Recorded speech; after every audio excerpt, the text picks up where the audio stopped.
Bing Reyes, yung lingkod at kaibigan. Reaction vlogging. Galing tayo sa pandemic. Nauso yung mga ayuda-ayuda. May mga naglilista. Yung mga may kaya sa buhay, hindi nila pinupuntahan yung mga ayuda-ayuda dahil bastante na sila. Sapat na meron sila. Meron ding mga nangangailangan na hindi sapat, na hindi pumupunta. Bakit? Dahil hindi sila naniniwala. Ang pumupunta lang yung naniniwala. Tinitignan kung ano ba ang lista niya. Kung wala yung pangalan niya sa lista, dudulog siya sa management o sa administration. Ba't wala yung lista ko? Kapitan, ba't wala yung pangalan ko dito? Ah, wala ba? O sige, ilalagay natin. Bakit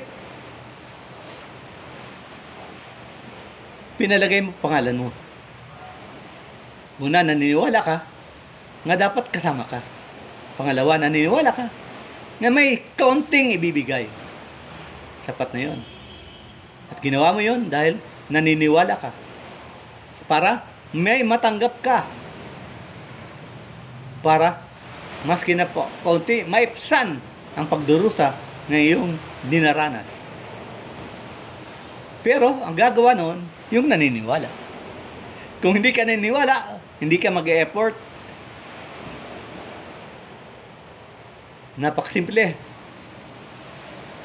So sana, sa bawat sandali nating buhay, mag-effort po tayo.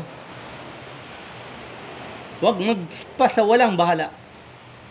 Huwag sayangin ang pagkakataon. Mag-effort tayo.